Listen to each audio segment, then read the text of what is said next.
Dear friends, I hope that this message finds you well. Tonight and tomorrow we have the incredible privilege to celebrate Yom Yerushalayim, the day in which we celebrate the great miracle of the reunification of the city of Yerushalayim, that once again our eternal capital came under Jewish sovereignty just a few short years ago.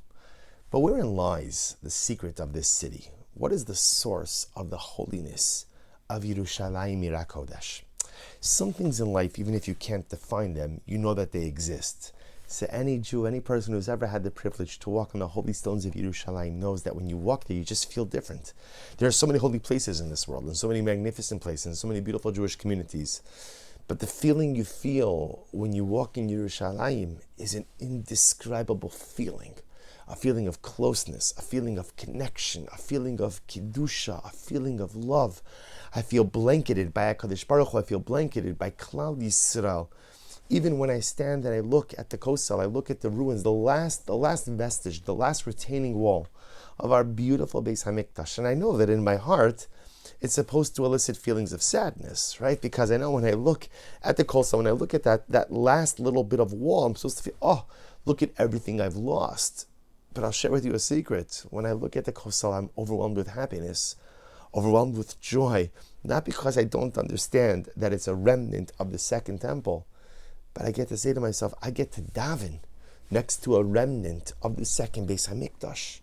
I can place my hands on the beautiful, cool stones. I can bury my head with prayer in that magnificent wall. I know what it represents. I know that it represents Churban, that it represents destruction, but I also know that it represents Geula. That in its own way, those stones which represent that which was destroyed are also the foundation for that which will be rebuilt. So we all know the Kiddush of Yerushalayim, we all know what it means. But on a deeper level, what does it stem from? I think it's interesting to note that in Daf Yomi just a few days ago, at the conclusion of Maseches Sota, the Gemara was talking about the concept of Egla Arufa, literally translated the decapitated calf. Without getting into all the details, we know the basic framework. You find a person murdered between two cities, they measure the closest city, and there's a whole process that's involved. Right? There's a calf, the elders come, a whole ritual process surrounding how to atone for that bloodshed. The perpetrator is unknown, but we, the elders of the closest city, still have an obligation to effect atonement. So the Mishnah on Memhem base 45b says that when it comes to Egla Arufa, the Mishnah says, the Yerushalayim via Egla Arufa. Ultimately, the city of Jerusalem does not bring in Egla Arufa. What does this mean? So if you happen to find a person murdered and the closest city to the corpse is Jerusalem, is Yerushalayim, you don't engage in the process of Egla Arufa. Why not? Says the Gemara. So listen to this. Very simple. The Amakra, l'rishta, v'kasav Yerushalayim lo nitzchalka l'shvatim. Because the Torah, when describing ultimately the closest city found to the corpse, describes it as one of the cities that was given to you as an inheritance. But Yerushalayim was not divided amongst the tribes. Wasn't divided amongst the tribes. Yerushalayim belongs to everyone. So again, the pasuk says, L'rishta, when you will find a person murdered next to one of the cities that I've given you to inherit, then you engage in the process of Egla Arufa. But Yerushalayim doesn't satisfy the halachic criteria of the Rishta. It's not inherited. Why? Because inherited means it's owned by someone. Yerushalayim lo nischalka l'shvatim. City of Jerusalem was not divided amongst the tribes. And if it wasn't divided amongst the tribes, therefore again, it's not part of the tribal area of any one tribe, which means it belongs to all of Klal Yisrael. You know, in general, when we say that something belongs to everyone, usually it means it belongs to no one. Right? The Gemara has an expression of kedera debe shutfi, right? If you have a pot of food that is managed or that is owned by two partners. So the Gemara says, lo kariri velo chamimi. Generally it doesn't get very hot and it doesn't get cold. Meaning what? Never really heats up and never fully cools down.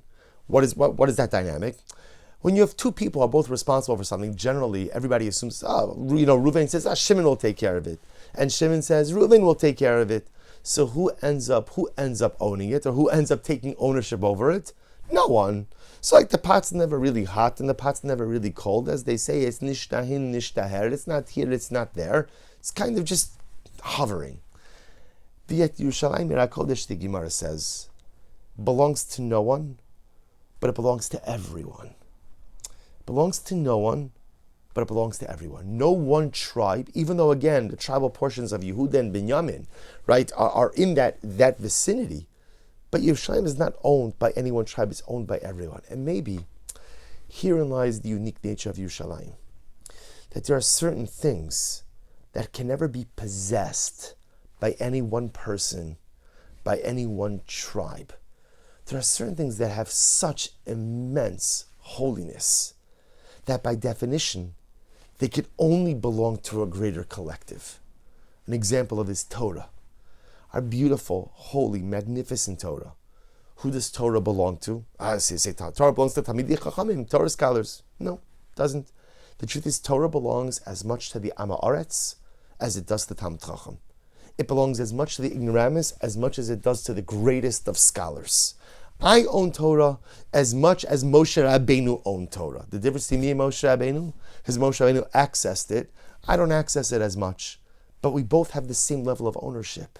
It's owned by no one, so therefore it's owned by everyone. And Yerushalayim is the same way.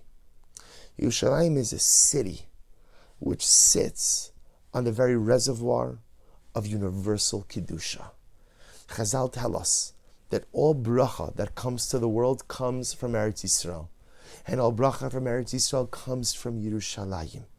Yerushalayim, like Torah, is such a profound repository of holiness.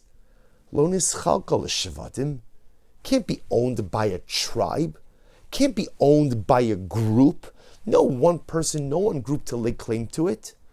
There's so much holiness there, so much holiness, that it has to belong to the klal. It has to belong to everyone. You know, when we say that Yerushalayim is the eternal capital of the Jewish people, this isn't just a political statement that dictates, where other countries should put their embassies. It's a spiritual statement. Yerushalayim is not the capital of a tribal area.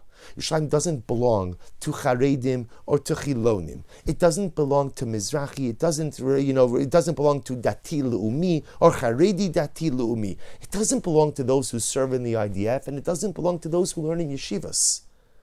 It belongs to everyone. It belongs to everyone. Yerushalayim, ki ir shechubra lo yachdav, like Torah, which is a great unifier of the Jewish people. Whether you learn it or you don't learn it, it belongs to you. Torah is yours.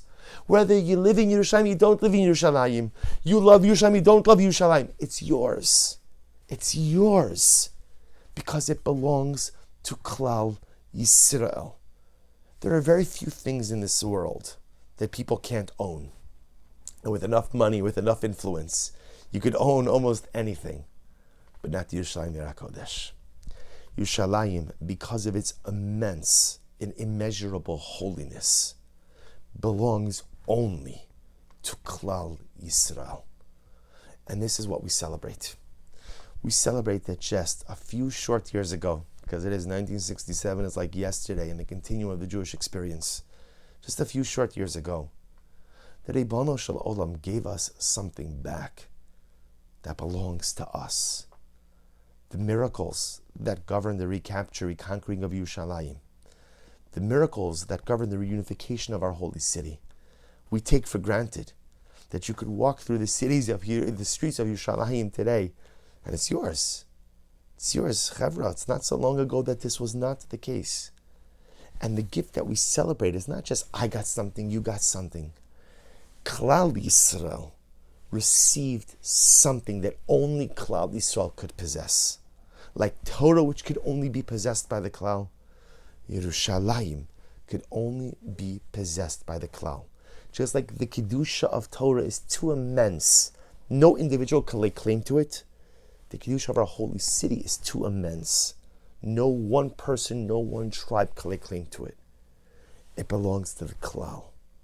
Just a few short decades ago, the Ribono Shel Olam gave us back the very epicenter of universal holiness. Just a few short decades ago, HaKadosh Baruch Hu gave us back the source of every last bit of Kedusha. Everything flows into Eretz Yisrael, and everything from Eretz Yisrael flows through Yerushalayim. Yerushalayim is the epicenter of everything that is holy in this world. And HaKadosh Baruch Hu allowed it to once again be ours. HaKadosh Baruch Hu gave back the most precious piece of holiness in this world, and He gave it back to the most precious and holy people on the face of this earth. This is what we celebrate on Yom Yerushalayim. And the merit of Emirat Hashem, recognizing and appreciating the great gift that HaKadosh Baruch Hu gave to us on this incredible day. May we zoch Emirat Hashem to see more of Yerushalayim rebuilt. May we zoch Emirat Hashem to see more Jews returning into this beautiful city. May we zoch Emirat Hashem to see the ultimate dream and aspiration, the rebuilding of the third Beis HaMikdash. Meher Rabbi Ameinu. Amen.